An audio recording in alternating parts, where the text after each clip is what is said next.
देखिए सर, इससे पहले लेक्चर में हमने F D of Y is equal to sine A X oblique cos A X इसके लिए पर्टिकुलर इंटीग्रल कैसे निकालते हैं वो सीखा था और कुछ क्वेश्चन किए थे। उसी को आगे कंटिन्यू करके मैं कुछ क्वेश्चन और ले रहा हूँ, ध्यान से देखिएगा। क्वेश्चन ले रहा हूँ, पहला क्वेश्चन लिखते हैं हम, D square minus 5d plus 6 of Y is equal to sine 3x ठीक है सर। तो इसको सॉल्व करने की कोशिश करते हैं, देखिएगा इसको सॉल्व करते हैं। क्या होगा इसका solution? Complementary function plus particular integral ही इसका सॉल्यूशन होगा ना। और कॉम्प्लीमेंट्री फंक्शन सबसे पहले हम क्या निकालते हैं? ऑक्सिलरी इक्वेशन निकालते हैं। और ऑक्सिलरी इक्वेशन निकालने के लिए क्या करते हैं? डी की जगह पे क्या सब्स्टिट्यूट करते हैं? एम सब्स्टिट्यूट करते हैं। इससे पहले आपने पुराने लेक्चर नहीं देख रखे हैं तो पहले उनको देखिए, तब यहाँ ये इसको देखिए। मतलब m की वैल्यू जो आएगी इसमें आप खुद सॉल्व कर सकते हैं। ये हम पहली बार भी क्वेश्चन को कर चुके हैं। 2 और 3 आएगी, देयरफॉर इसका जो कॉम्प्लीमेंट्री फंक्शन का पार्ट हो जाएगा, मतलब कॉम्प्लीमेंट्री फंक्शन जो हो जाएगा c1 e to the power 2x plus c2 e to the power 3x आ जाएगा। ये हमारा कॉम्प्लीमेंट्री फंक्शन हो जाएगा। एक पार्ट आ गया, क्योंकि जो डिफरेंशियल इक्वेशन थी ना, इसका जो सॉल्यूशन होगा वो y बराबर complementary function plus particular integral होगा, क्योंकि q कितना है हमारे पास? साइन का फंक्शन है।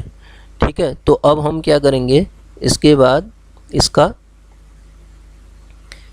पर्टिकुलर इंटीग्रल निकालने की कोशिश करेंगे। For particular integral is equal to क्या करते हैं? 1/fd। fd का मतलब डी स्क्वायर माइनस का 5d प्लस का 6 और यहाँ पे आप क्या रखेंगे? Sign 3x। क्या रखेंगे? Sign 3x। तो जब आप इसको सॉल्व करेंगे तो this is equal to 1/d की जगह पे क्या रखते हैं? -3 का स्क्वायर। इस बात को समझिएगा, ये ब्रैकेट के बाहर नहीं जाएगा स्क्वायर। माइनस का 5d प्लस का 6 केवल डी स्क्वायर की जगह पे रखा जाएगा। ठीक है, साइन ऑफ 3x बराबर इसकी जो वैल्यू आएगी माइनस का 9 और ये माइनस साइन कॉमन ले लेते हैं तो 1/ आपके पास बच जाएगा सर ये 5d प्लस 3 ना, 5d प्लस 3 और ऊपर से आपके पास क्या रहेगा? Sign 3x। ठीक है, 5d प्लस 3 अपॉन इतना। ठीक है सर। अब अगेन इसको आपको डी स्क्वायर बनाना है, क्योंकि वो फंक्शन तो उसी में लगता है ना, मतलब जो फॉर्मूला लगता है डी स्क्वायर में लगता है। Particular integral is equal to minus का क्या करता हूँ मैं इसको? 5d माइनस 3 से ऊपर नीचे मल्टीप्लाई कर देता हूँ। इससे क्या होगा देखिएगा, 5d प्लस 3 तो ये रहेगा ही रहेगा, और ये वाला टर्म कितना आ जाएगा? 5d माइनस का 3 इंटू साइन 3x। ठीक है, और इसको जब सॉल्व करेंगे सर हम तो क्या आएगा? माइनस का 5d माइनस 3 तो ऐसे ही रहा, और नीचे कितना आ जाएगा आपके पास से? 25d square, a plus B, a minus B लगाऊंगा ना, 25d स्क्वायर माइनस का 9 और ये कितना है सर? Sign 3x। अब फिर डी स्क्वायर बन गया तो हम अब सब्स्टिट्यूट कर सकते हैं यहाँ पे। दिस इज इक्वल टू कितना आ जाएगा? माइनस का 5d माइनस का 3 ये ऐसे ही रहा, अपॉन नीचे 25 इंटू माइनस का 9। अब डायरेक्ट लिख रहा हूँ, हाँ, माइनस का 9 साइन 3x। ठीक है, तो अब आप जब इसको सिंप्लीफाई करोगे तो ये जो वैल्यू आएगी, एक माइनस बाहर है, इसको प्लस कर देगी। ये सिंप्लीफाई करके आप देखेंगे 5d माइनस का 3 और ये कितना आएगा आपका? 9 पंचे 45, माइनस साइन कॉमन लेके प्लस कर दिया ना, 9 दूना 18, 4 12 25, 9 5 14, 9 दूना 18, अच्छा 22 आएगा ना, 18 4 22 ना, 225 प्लस 9 इंटू साइन 3x। ठीक है, अब आप देखो इसको और सिंप्लीफाई करो तो आप क्या पाओगे, आप पाओगे particular integral is equal to, आपके पास आ जाएगा 5 derivative of sine 3x minus 3 sine 3x upon नीचे कितना आएगा सर, 234 ना, 234 ही बन रहा हो। ठीक, और सिंप्लीफाई करना चाहते हो तो कर सकते हो। अब डेरिवेटिव ऑफ साइन 3x का मतलब कितना हो गया, सो पर्टिकुलर इंटीग्रल कितना आया फिर इसका, जो इसका पर्टिकुलर इंटीग्रल आया, therefore particular integral is equal to 5 3, ये 3 बाहर आएगा, डेरिवेटिव साइन 3x का कितना होगा, कॉस 3x, फिर 3 उसको 15 बना देगा वो, माइनस का 3 साइन 3x, और इसको सॉल्व करना चाहते हो तो 4 3 7 2 9, ये 2 नीचे 3 से डिवाइड हो जाएगा, 2 3 4 और कर सकते हो। देयरफॉर अदरवाइज इतना ही रहने दो, y बराबर आपका कॉम्प्लीमेंट्री फंक्शन कितना था, complementary function plus particular integral solution हो जाएगा। कॉम्प्लीमेंट्री फंक्शन मेरे ख्याल से c1 e की power 2x plus c2 e की पावर 3x था, c1 e की power 2x plus c2 e की पावर 3x था। ठीक है, तो सॉल्व कर लेंगे इसको, ये हो जाएगा हमारा क्वेश्चन। ठीक है, अगला क्वेश्चन लेते हैं, देखिएगा अगला क्वेश्चन,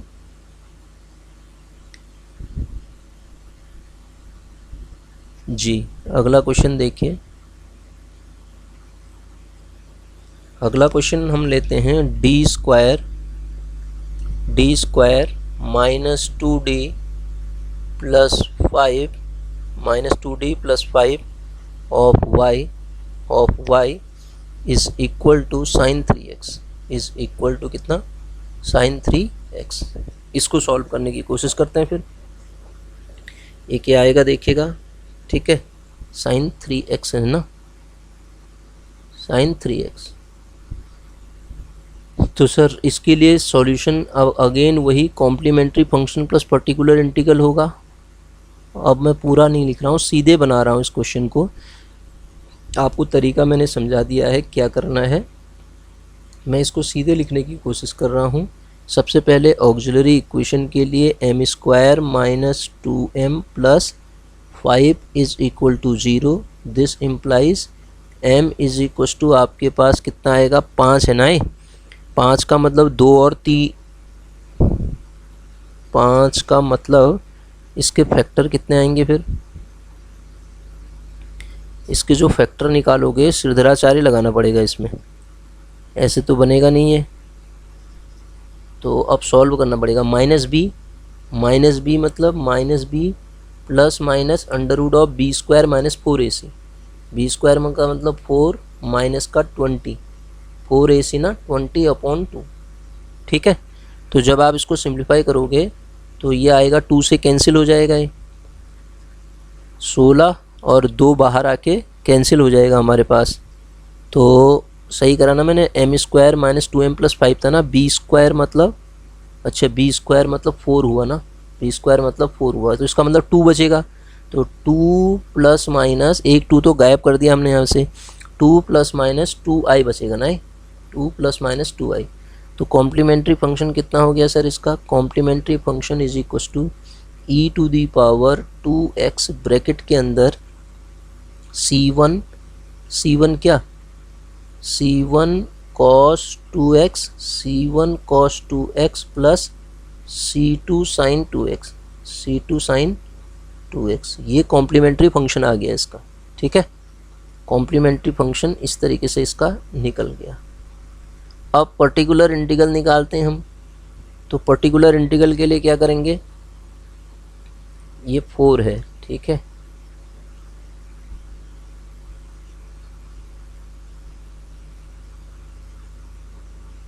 फोर पर्टिकुलर इंटीग्रल के लिए this is equal to 1 upon D square minus 2d plus 5 of sine 3x ही है, और ऐसा अभी ऊपर हमने सॉल्व किया है, 1 अपॉन कितना आएगा सर, 9 माइनस का 2d प्लस का 5 इंटू साइन 3x, ठीक है। दिस इज इक्वल टू, इसकी वैल्यू क्या आ जाएगी, 1 अपॉन माइनस का 9 आएगा ना, तो ये आ जाएगा माइनस का 4, माइनस साइन को बाहर ले लेते हैं, 2d plus 4 into sine 3x, 2d plus 4 into sine 3x, ठीक है। डायरेक्ट लिख दिया मैंने। ये बात समझ में आ रही है आपके, क्या हुआ यहाँ पे, 3 का मतलब -9, 3 का स्क्वायर रखते हैं ना, -9 और 5 करेंगे तो माइनस का 4 ही आएगा शायद, तो और माइनस साइन कॉमन ले लेंगे तो प्लस हो जाएगा, तो वो भी प्लस हो जाएगा। इसमें एक काम और कर सकता हूँ मैं, -1/2 जब बाहर लिखूँगा तो अंदर मेरे पास d + 2 हो जाएगा, तो इसको हम क्या करेंगे, d - 2 से ऊपर नीचे मल्टीप्लाई करेंगे, नीचे हो जाएगा d² - 4 इंटू साइन 3x, ठीक है सर। अब इससे आगे आपको सॉल्व करना आता है, ये पर्टिकुलर इंटीग्रल आ जाएगा, फिर complementary function plus particular integral निकाल दीजिए, आपका सॉल्यूशन आपको मिल जाएगा, ठीक है। इससे आगे कर लेंगे इसको, ठीक, तरीका मैंने बता दिया आपको। अगला क्वेश्चन देखिए,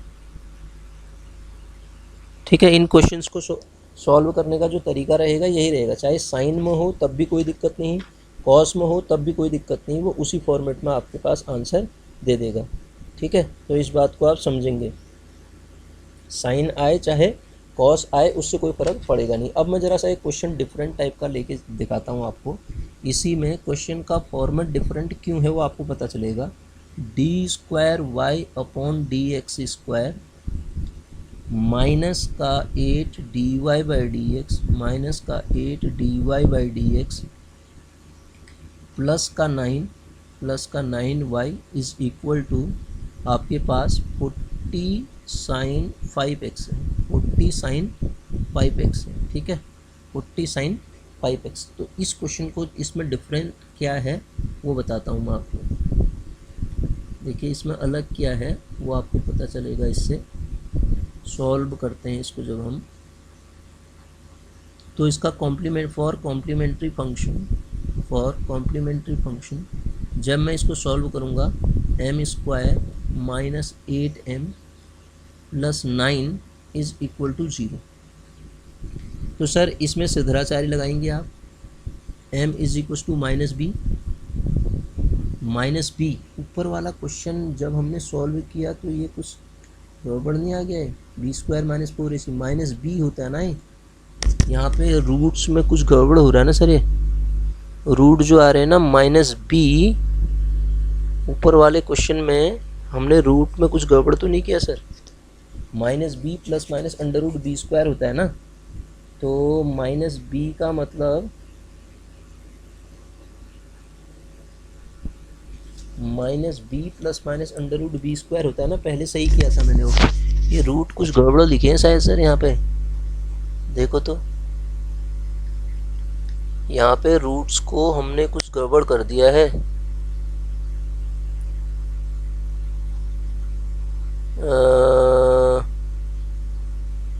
क्या होगा यहाँ पे देखिए, m is equal to -b plus minus √b²। b² का मतलब कितना आएगा, b² का मतलब 4, b² - 4ac -20/2a। तो दिस इज इक्वल टू कितना आएगा, 16, 4 बाहर आ जाएगा, तो ये 1 प्लस माइनस, जब 4 बाहर आया 1 प्लस माइनस 2 अंडर रूट के 2 बचेगा ना, 1 प्लस माइनस 2i बचेगा सर, ये 1 प्लस माइनस 2i बचेगा। ये देखो ना, ये -16 हुआ, -16 का मतलब 4i का मतलब 2 कॉमन ले लेंगे, 2 से 2 कट जाएगा, या फिर अंदर वैसे ही अगर मैं लिखता इसको तो अंदर 4 आना चाहिए था, अंदर क्या आना चाहिए था, 4 आना चाहिए था, 2 के फॉर्म, नीचे फिर 2 भी हो जाता ना, फिर गड़बड़ हो जाती वो। तो 2 हटाने के लिए इतना आएगा, ये x होगा, ये क्या आएगा, x आएगा आपका, ठीक है, कुछ गड़बड़ हो गई थी, ये x आएगा। अब सही है, अब कोई दिक्कत नहीं है। वो बाहर से 2x हो गया था ना, मैंने 4 कर दिया था उसको, तो उसको आप सही कर लेंगे। इसके बाद यहाँ पे देखो, अगर इसको हम देखें तो कितना आएगा, ये -b plus minus √b²। Under root of B square minus 4ac मतलब 36/2a अपॉन 2। देखो सर ये पॉजिटिव आ गया तो ये इसलिए डिफरेंट था, ठीक है। 8 प्लस माइनस क्या लिख सकता हूँ मैं इसको, ये आएगा आपका 8 प्लस माइनस 8 प्लस माइनस ये कितना आ जाएगा 28 ना, 28 में से 7 चक्को 28, 2 बाहर ले लेता हूँ, अंडर रूट का 7 आ जाएगा अपॉन नीचे कितना हो गया 2, और सिंप्लीफाई करो तो आएगा 4 प्लस माइनस अंडर रूट 7, ये बनेगा। अब ये तो थर्ड फॉर्म का हो गया, इसका कॉम्प्लीमेंट्री फंक्शन कैसे लिखा जाता है वो समझाना चाह रहा हूँ मैं। Complementary function is equal to e to the power alpha x, तो ऐसे ही रहता है e to the power alpha x, bracket के अंदर c1 कॉस हाइपरबॉलिक आ जाता है सर, c1 cos hyperbolic root 7x plus c2 sine hyperbolic, surd है ना हाइपरबॉलिक आ जाता है, मैंने बताया था आपको रूट 7x, ठीक है सर। ये बन जाता है आपका क्वेश्चन। तो ये कॉम्प्लीमेंट्री फंक्शन में ज़रा ध्यान देना इस क्वेश्चन के लिए, कॉम्प्लीमेंट्री फंक्शन क्या हो जाता है डिफरेंट आ जाएगा। अब पर्टिकुलर इंटीग्रल में तो कोई दिक्कत है नहीं, पर्टिकुलर इंटीग्रल निकालते समय वही प्रोसेस अप्लाई करेंगे हम। इसका पर्टिकुलर इंटीग्रल जब हम निकालेंगे, particular integral is equal to 1 upon D square minus का 8d प्लस का 9, और ऊपर कितना आएगा सर, क्या था वो राइट हैंड साइड में कितना था हमारा 40 साइन 5x ना, 40 साइन 5x, 40 साइन 5x, तो दिस इज इक्वल टू 40 को आप ले लो बाहर इंटू 1 अपॉन 5 का स्क्वायर माइनस का 25 आ जाएगा ये, और माइनस का 8d प्लस का 9 इंटू यहाँ पे क्या आएगा sir sign 5x, sign 5x, इसमें तो कोई दिक्कत नहीं है साइन 5x। तो अब आप देखो 9 16 आएगा, 16 में से 8 को बाहर ले लूँगा मैं, 16 में से जब 8 को बाहर ले लूँगा तो ये ऊपर बच जाएगा आपका माइनस का आएगा ना, माइनस 40 अपॉन 16 बचेगा नीचे, तो 16 में से जब 8 बाहर ले लिया तो अंदर प्लस का बचेगा, तो ये d प्लस 1 ना, सॉरी 16 d प्लस 2 बचेगा, ये d प्लस 2 ही बचेगा शायद, देखो तो इंटू साइन 5x, ठीक है सर। अब इसको और सिंप्लीफाई कीजिए आप तो 8 पंचे 40, 5 आ जाएगा माइनस का ऊपर, इंटू d माइनस 2 कर देता हूँ, और नीचे कितना आ जाएगा d स्क्वायर माइनस 4, मैंने एक शॉर्ट कर दिया, आपको समझ में आ रहा होगा साइन 5x, ठीक है सर। अब फिर वैल्यू रखिए आप, माइनस का 5 ये हो गया, ये d माइनस 2 बाहर से ये कितना रखेगा माइनस का 25 माइनस का 4 इंटू साइन 5x, ये आएगा शायद 5 4 9 29 29 ना, तो ये प्लस का आ जाएगा फिर अब ये 5 अपॉन 29, और d ऑफ साइन 5x का मतलब 5 कॉस 5x माइनस का 2 sine 5x, this is my particular integral. तो सॉल्यूशन क्या हो जाएगा फिर, therefore solution of differential equation, solution of differential equation is y is equal to complementary function plus particular integral. तो y is equal to complementary function क्या था वो c, complementary function हमारे पास क्या आ रहा था सर, देखें बाहर 2 था या 4 था, ये देखना चाह रहा हूँ मैं, 4 था ना, तो e टू दी पावर हमारे पास वो था e टू दी पावर कितना 4x, और ब्रैकेट के अंदर c1 cos hyperbolic under root 7x plus c2 sine hyperbolic under root 7x, ठीक है sir, under root 7x plus ये वाला पार्ट 5/29 ब्रैकेट के अंदर कितना 5 कॉस 5x माइनस का 2 साइन 2 ही आया था ना, 2 sin 5x। ठीक है सर, तो ये हमारा सॉल्यूशन आ गया। डिफरेंशियल इक्वेशन का जो टोटल सॉल्यूशन हुआ, ये complementary function plus particular integral किया तो ये आ गया। तो अब आपको सर यहाँ पे इस क्वेश्चन के लिए एक चीज़ ध्यान देनी है, ये जो हमने ये लिखा था, दोबारा मैं ज़रा सा समझाने की कोशिश करता हूँ। जब सर्ड फॉर्मेट में आता है, ये सर्ड फॉर्मेट में, तो कॉम्प्लीमेंट्री फंक्शन ई की पावर जो अल्फा एक्स आया वो वैसी रहेगा, ब्रैकेट के अंदर c1 cos hyperbolic root beta x plus c2 sine hyperbolic root beta x लिख देते हैं। ठीक है, और पर्टिकुलर इंटीग्रल तो वैसे ही निकाला है यहाँ पे। पर्टिकुलर इंटीग्रल में तो कोई दिक्कत है नहीं, जैसे अभी तक निकाल रहे थे उसी तरीके से निकाला। और जो सॉल्यूशन लिखेंगे, कॉम्प्लीमेंट्री फंक्शन ये था हमारा, उसके साथ पर्टिकुलर इंटीग्रल जोड़ दिया तो सॉल्यूशन आ गया। डिफरेंट इसमें इतना ही था, आपका केवल कॉम्प्लीमेंट्री फंक्शन निकालते समय कुछ प्रॉब्लम आ रही थी, तो वो जो दिक्कत थी वो हमने सॉल्व कर दी। अब मैं इसी में एक क्वेश्चन लेके चलता हूँ सर, इनिशियल वैल्यू का बताता हूँ। बाकी इसका तरीका मैं आपको समझा चुका हूँ, तो लगभग आप इसके सारे क्वेश्चन कर ले जाएंगे। ठीक है, इस टॉपिक से रिलेटेड अगर कोई क्वेश्चन आता है तो आप उसको कर लेंगे। एक क्वेश्चन और लेते हैं हम, फिर उसके बाद थर्ड केस पे आएंगे। ये तो केस सेकंड पढ़ रहे थे ना हम। सॉल्व करना है हमें d square y upon d x square plus 2dy by d x, 2dy by d x plus 10y plus 37 sine 3x is equal to 0। अब देखिए, ये क्वेश्चन ऐसे दे दिया और कांस्टेंट वैल्यू निकालने के लिए गिवन है x is equal to pi by 2।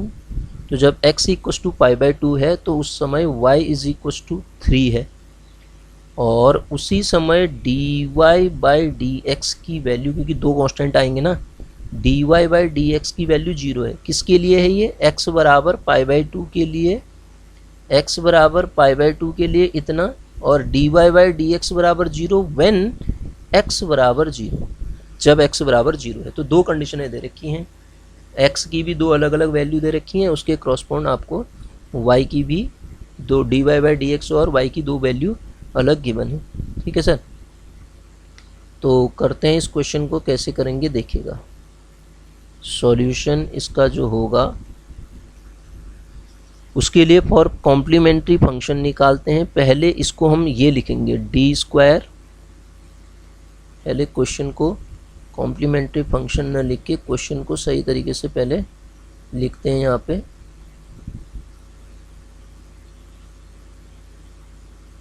देखिए सर, क्वेश्चन क्या आएगा, ये d square plus 2d plus 10y is equal to 10, बाहर से ये 10 ऑफ y होगा ना, ये इस तरीके से क्वेश्चन होगा, 10 ऑफ y होगा, 10 अंदर होगा, 10 of y is equal to आपके पास माइनस का 37 साइन 3x। ये क्वेश्चन ऐसा होगा।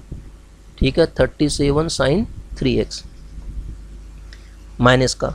तो फॉर कॉम्प्लीमेंट्री फंक्शन हम इसको सॉल्व जब करेंगे, m square plus 2m plus 1 is equal to 0 implies, यहाँ से आपके पास वैल्यू किसकी आएगी सर? m की वैल्यू आएगी। श्रीधराचार्य लगाना पड़ेगा शायद इसमें।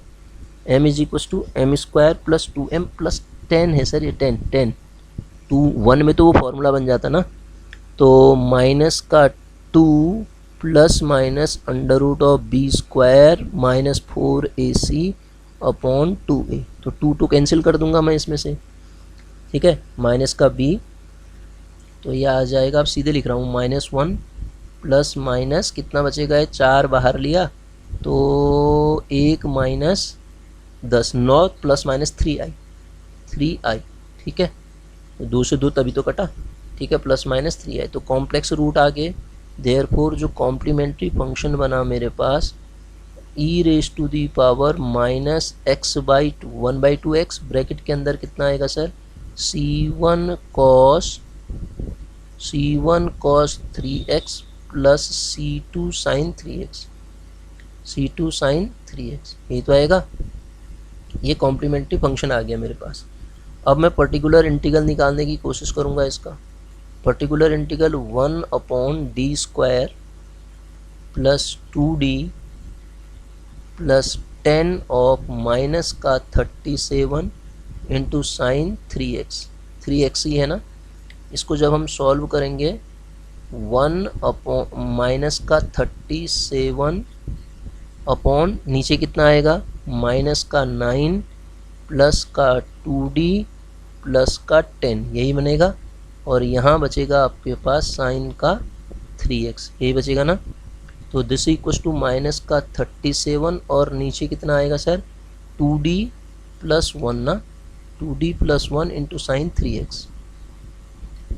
अब 2d प्लस 1 है तो 2d प्लस 1 का 2d माइनस 1 से ऊपर नीचे मल्टीप्लाई करूँगा, माइनस का 37 2d माइनस 1 मैं डायरेक्ट कर दे रहा हूँ, इस बात का ध्यान रखिए। आप पहले इससे ऊपर नीचे मल्टीप्लाई करेंगे, लेकिन मैं अब सीधे फॉर्मूला लिख रहा हूँ a plus b a minus b, 4d² minus 1 into sine 3x, sine 3x। अब आप देखो इसमें से माइनस का 37 तो ये आया और ये 2d minus 1 into sine 3x भी ऐसे ही रहा, ठीक है सर। अपॉन नीचे जो आपके पास बन रहा था वो कितना आएगा माइनस का 36 माइनस 37 बन रहा है, इसीलिए वो माइनस 37 गिवन है ऊपर, कैंसिल हो जाएगा, ये माइनस माइनस कैंसिल हो जाएगा।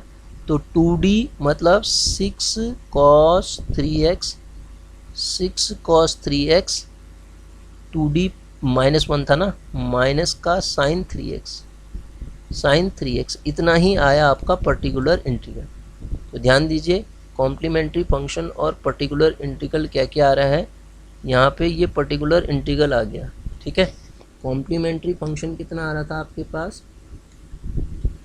ये कॉम्प्लीमेंट्री फंक्शन आ रहा था। तो जब अब यहाँ पे हमें कांस्टेंट भी निकालने हैं, तो हम जब टोटल सॉल्यूशन इसका लिख रहे होंगे तो टोटल सॉल्यूशन का therefore solution of differential equation क्या होगा, देखिएगा सॉल्यूशन, पहले सॉल्यूशन लिखेंगे y is equal to e to the power कितना था वो माइनस था ना, e to the power minus x bracket के अंदर c1 cos 3x, 3x ही था ना, प्लस c2 साइन 3x और प्लस का 6 cos 3x माइनस का साइन 3x, माइनस का साइन 3x, ये इक्वेशन ए आ गई।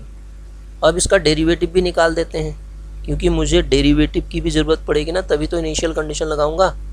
Solution is this, dy by d x बराबर e to the power minus x का e to the power x minus x bracket के अंदर c1 cos 3x plus c2 sine 3x, first function ऐसे ही रहने दिया, plus फिर e की पावर माइनस एक्स को ऐसे रहने दो, अंदर वाले का करोगे कितना आएगा माइनस का 3c1 cos नहीं साइन आएगा ना, साइन 3x, फिर प्लस का 3 cos 3x और प्लस माइनस का 18, इसका कर रहा हूँ हाँ, 18 साइन 3x और ये माइनस का कितना हो जाएगा माइनस का 3 cos 3x, ठीक है सर।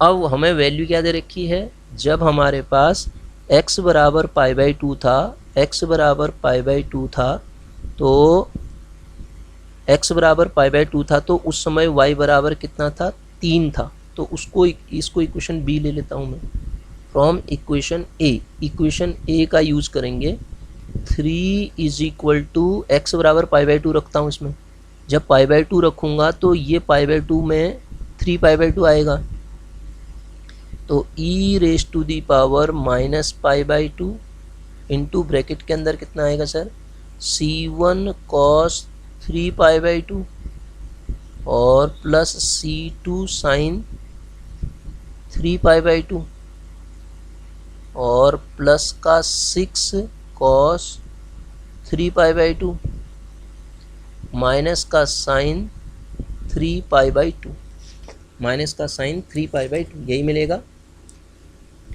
3π/2। तो इन वैल्यूज़ पे जब आप इसको सिंप्लीफाई करोगे सर, तो सिंप्लीफाई करके C1 और C2 की वैल्यू निकालनी। एक तो मैंने ये रखा 3π/2 पे वैल्यू रखो, अब मैं इसको खुद सॉल्व नहीं कर रहा हूँ। दूसरा कंडीशन क्या था, dy/dx बराबर था, dy/dx बराबर हमारे पास कंडीशन क्या दे रखी थी, 0, जब x बराबर 0 होगा। यहाँ वैल्यू रख के सॉल्व करोगे आप इसको, ठीक है। 3π/2 की वैल्यू रख दो, सिंप्लीफाई कर दो, C1 C2 में एक रिलेशनशिप आएगी।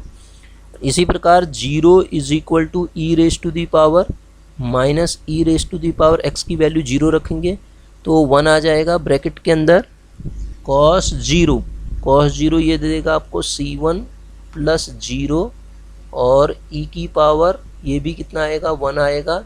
ये आ जाएगा -3 C1 और प्लस cos 0 आ जाएगा ना, ये वाला साइन जहाँ जहाँ है वहाँ 0 हो जाएगा, +3 आएगा ये, है ना। और माइनस का 18 ये भी 0 हो गया, माइनस का 3 ये आ गया। तो अब आप इसको सिंप्लीफाई करके एक इक्वेशन यहाँ से आ गई, C1 ही बन रहा है। एक यहाँ से निकालोगे, C1 C2 की वैल्यू निकाल लो, जो C1 C2 की वैल्यू आएगी वो आप क्वेश्चन में रख देंगे तो आपका सॉल्यूशन टोटल मिल जाएगा, ठीक है। अब इतना कष्ट आपको खुद करना पड़ेगा कि इसको सॉल्व कैसे करना है हमको, ठीक है। मैं ये समझाना चाह रहा था कि इनिशियल वैल्यू को निकालते कैसे हैं, ठीक है। तो वो तरीका आपको बता दिया। तो मैं समझता हूँ कि ये जो FD = sin AX और cos AX वाला है, उसमें इतने क्वेश्चन करा के आपको चीज़ें समझ में आ गई। अगर चीज़ें समझ में आ गई तो बाकी इसको आप कर ले जाओगे, ठीक है सर।